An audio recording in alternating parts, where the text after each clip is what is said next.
ধন্যবাদ। Thank you. আজকে যে ৪৯টা বিধানসভা কেন্দ্রে ১২,৪৫৪টা বুথে নির্বাচন অনুষ্ঠিত হল, তাদের শাসক দলের পক্ষ থেকে ব্যাপক প্রস্তুতি নেওয়া হয়েছিল। বাইরে থেকে বিপুল পরিমাণ লোকজন, অস্ত্রশস্ত্র এসব নিয়ে দখল করবার এবং ভোটারদের আসতে বাধা দেওয়ার জন্য। আমি প্রথমে অভিনন্দন জানাতে চাই এই ৪৯টা কেন্দ্রের ভোটদাতাদের, যে এই সব হুমকি সন্ত্রাস বাধাকে উপেক্ষা করে এবং তাকে পরাস্ত করে মানুষ তাদের ভোটাধিকার প্রয়োগ করে এবং আমরা দেখেছি এই আজকের নির্বাচনে শাসক দলের সাংসদকে দেখেছি নিরাপত্তা রক্ষীদের নিয়ে বেআইনিভাবে নির্বাচনে যে আইন কানুন আছে তাকে লঙ্ঘন করে ঘুরে বেরিয়েছেন। দেখেছি মন্ত্রীকে, বিধায়ককে শাসক দলের, যে তারা পুলিশ বা নিরাপত্তা বাহিনীর সঙ্গে তারা বচসায় জড়িয়ে পড়েছেন, হুমকি দিচ্ছেন, ধমকাচ্ছেন। আর দেখেছি কোথা থেকে একজন বীরভূম একজন ২০১২-তে তাকে নাট্যমন্ত্রী গোলবার নিয়ে দেখা দিয়েছি সন্তানে, তিনি এখানে ঘুরে বেড়াচ্ছেন। এই আজকের নির্বাচনে কিন্তু বড় বিষয় হচ্ছে এটাই যে এই ১২,৪৫৪ বুথের মধ্যে কাছাকাছি ১% বুথে উল্লেখযোগ্য কিছু ঘটনা ঘটেছে। এখানে পোলিং এজেন্ট নেই, কোথাও কোথাও গাড়ি দেওয়া হয়েছে বা কোথাও ভোট দখল করবার চেষ্টা, এইসব নিয়ে মূলত ভোটারদের বাধা দেওয়া হচ্ছে যাতে তারা ভোট দিতে আসতে না পারে। তবে এটা উল্লেখ করার বিষয় যে আজকে নির্বাচন কমিশন, কেন্দ্রীয় বাহিনী তাদের পক্ষে যে সক্রিয়তা দেখানো হয়েছে সেটা আগের পর্যায়গুলোর তুলনায় অপেক্ষাকৃত উন্নত। কিন্তু সবচেয়ে বড় ভূমিকা পালন করেছেন মানুষ। আমাদের প্রার্থীরা দু জায়গায় আক্রান্ত হয়েছে। তন্ময় ভট্টাচার্য উত্তর দমদমের প্রার্থী, তার গাড়ি ভাঙচুর করা হয়েছে, তিনি রক্তাক্ত হয়েছে। পলাশ দাস তিনিও একটা জায়গায় ভোটাররা ভোট দিতে আসতে পারছেন না, সে অভিযোগ পেয়ে যান সমাজনগরের দমদমে, এবং সেখানে তার গাড়ির উপরে হামলা করা হয়। আর আমরা এও দেখেছি যে পোলিং এজেন্ট তাকে ধমকানো হয়েছে ছেড়ে চলে যাওয়ার জন্য, আর তার এটা না করতে পেরে তার বৃদ্ধ বাবাকে বাড়িতে মারা হয়েছে। ছাত্র আক্রান্ত হয়েছেন, পোলিং এজেন্ট আক্রান্ত হয়েছেন। চিকিৎসার প্রাথমিক চিকিৎসার পর তিনি বুথ ছাড়েনি, তিনি বুথে ফিরে গেছেন। ছাত্রী আক্রান্ত হয়েছেন, শিক্ষিকা আক্রান্ত হয়েছেন। সবচেয়ে মর্মান্তিক ব্যাপার হলো আজকে যে হালি শহরে বারেন্দ্রপাড় ওই যে বুথে আমরা সবাই দেখছি সারাদিন ধরে যে দেবশ্রী ঘোষ তার শিশু সন্তান ৩.৫ বছর বয়স, আমরা দেখেছি এই জল্লাদ বাহিনী কত দূর পর্যন্ত যেতে পারে এবং সেই শিশুর আগ্রহ গুলিতে যে অভিযোগ, সেই অভিযোগ আমি মনে করি মুখ্যমন্ত্রী শোনা উচিত। যদি সামান্যতম কাণ্ডজ্ঞান থাকে তাহলে যারা এই ঘটনার সঙ্গে যুক্ত তার নিজেরই উদ্যোগ নেওয়া উচিত, তাদের অবিলম্বে গ্রেপ্তার করে যথাযথ বার্তা দেওয়া। তা না হলে তিনি এই জল্লাদ বাহিনীর অন্যতম পরিচালিকা, মুখ্য সেনাপতি, এটাই প্রমাণিত হবে। এই একটা ঘটনা যা সারা দেশে এখন ছড়িয়ে পড়েছে সংবাদ মাধ্যমে। যাই হোক, আমি কথা বাড়াতে চাই না। আমি যেটা বলতে চাই সেটা হচ্ছে যে আজকে নিয়ে 216টা আসনে নির্বাচন, এটা প্রক্রিয়া, নির্বাচন প্রক্রিয়া মানে ভোটদানের প্রক্রিয়া, এটা শেষের দিকে চলেছে। 6টার সময়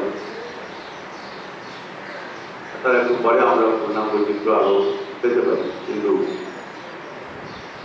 এই বিষয়ে আমরা নিশ্চিত যে এর আগের দফা ভোট পর্যন্ত আমি বাইরেও বলেছি, জনসভায় বলেছি যে আমরা 100-এর বেশি আসন আমরা জয়লাভ আমরা মনে করি যে সুনিশ্চিত ছিল। এখন আমাদের লক্ষ্য হচ্ছে 200 লক্ষ্য, সেই লক্ষ্যের দিকে মানুষ এগোচ্ছে। আজকে নির্বাচন সন্দেহাতীতভাবে প্রমাণ করেছে যে এই নির্বাচন হচ্ছে কার্যত পশ্চিমবাংলার মানুষ, নির্বাচক মণ্ডলী, তার সঙ্গে শাসক দলের যুদ্ধ।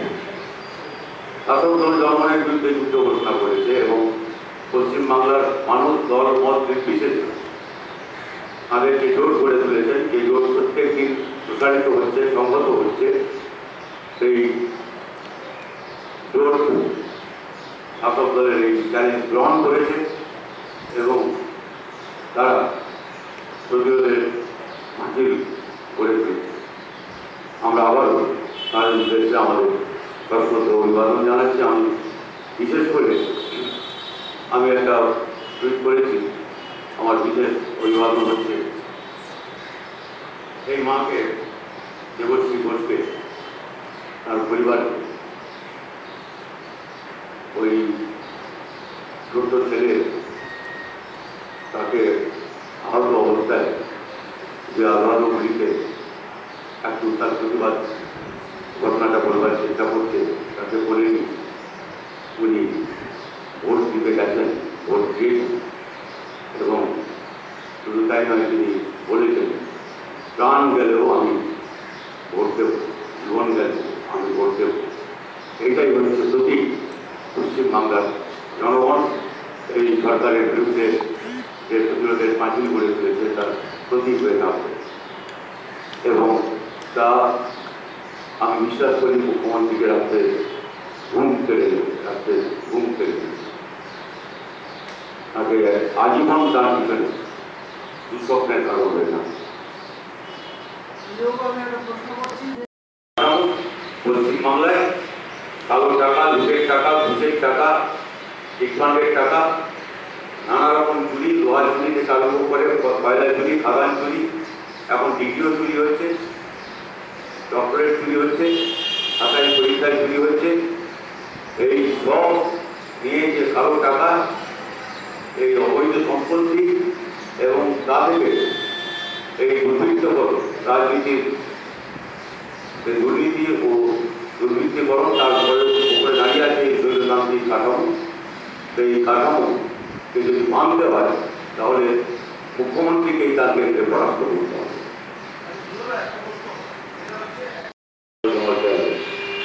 আমি বলেছিলাম যে প্রধানমন্ত্রী কি বলবেন, অথচ বড় বড় কথা বলছেন। কেন্দ্রীয় বাহিনী থেকে আরম্ভ করে অফিসার যারা অবজারভার ইত্যাদি আসছে, তারা কেন্দ্রের স্বরাষ্ট্র মন্ত্রকের অধিক কোনো না কোনোভাবে তাদের কাছে দায়বদ্ধ। তাদের ভূমিকা সম্পর্কে কি বলবেন? এখানকার রাজ্য বিজেপি এবং যারা সমর্থন করেন এই রাজ্যে বিজেপিকে, তারা বুঝে নিয়েছেন যে প্রধানমন্ত্রী বা শাসক দল কেন্দ্রের বিজেপি, তারা ওদের পাশে দাঁড়াবেন না। তারা যতই আক্রান্ত হন না কেন, তাদের পাশে দাঁড়াবার ক্ষমতা প্রধানমন্ত্রীর নেই। তাদের কেবলমাত্র নিরাপত্তা দিতে পারে মানুষের জন্য, যে জোর পশ্চিম বাংলায় গড়ে উঠে, তাতেই তারা সামিল হচ্ছে।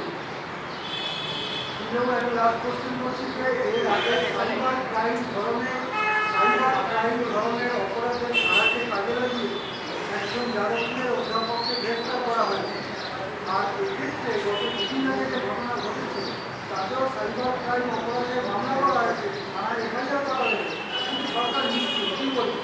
আমরা মনে করি উনি সাইবার ক্রাইম করেছেন, ক্রিমিনাল, কিন্তু আমি ক্রিমিনাল করলে তো হবে না, আদালত ঠিক প্রমাণ হতে হবে।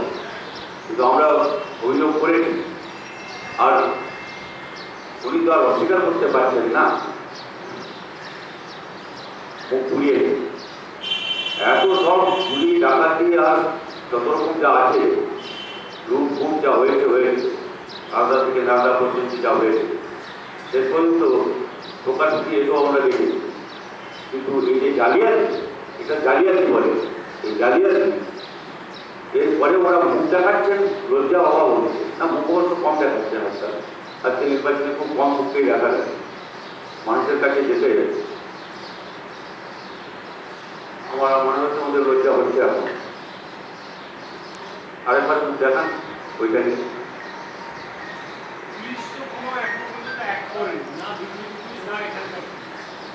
আমি বললাম যে কেন্দ্রীয় বাহিনী, নির্বাচন কমিশন, তাদের কাছে আমরা অভিযোগ পাঠিয়েছি, ঘোরা হয়েছে তা না, কিন্তু তাদের তৎপরতা আগের নির্বাচনগুলোর তুলনায় আজকে অপেক্ষাকৃত। সাইবার ক্রাইম তো দিল্লি পুলিশ আর কলকাতা পুলিশের ব্যাপার, আমরা করেছি।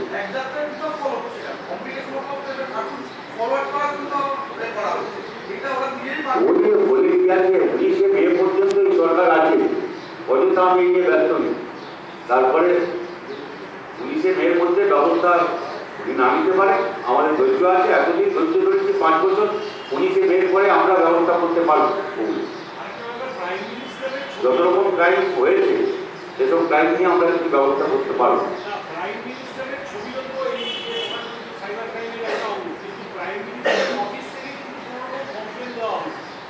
প্রাইম মিনিস্টার দেবেন কি করে? ওর হাত হচ্ছে এখানকার মুখ্যমন্ত্রী মাথার উপরে ওর হাত আছে তো, আর উনি কি করে বলবেন? আমি তো অজস্র উদাহরণ আছে, এটা একটা উদাহরণ। রাজ্য বিজেপি এরা এসব বলছে, যিনি লাড্ডু খাইয়েছিলেন তিনিও বলছেন না স্বরাষ্ট্রমন্ত্রী, যিনি খেয়েছিলেন তিনিও বলছেন না প্রধানমন্ত্রী। রাজ্য বিজেপির বোঝা উচিত যে পার্টিটা এখান থেকে তুলে দেওয়া উচিত। এরা পশ্চিমবাংলার মানুষের, এই জনগণের জোট, মানুষের স্বার্থের প্রতি বিশ্বাসঘাতকতা করছে। এই মাঝখানে দাঁড়িয়ে জনগণের সঙ্গে তৃণমূলের যে যুদ্ধ হচ্ছে, এই পশ্চিমবাংলার মানুষের যে যুদ্ধ হচ্ছে, তার মাঝখানে শিখণ্ডীর মতো দাঁড়িয়ে তারা যে সুবিধা করে দিচ্ছেন কেন্দ্রীয় নেতৃত্ব তাদের, এটা না বুঝতে পারার কোনো কারণ নেই। মানুষ ওদের বর্জন করছেন, পরিত্যাগ করছেন এবং পরিত্যাগ করবেন।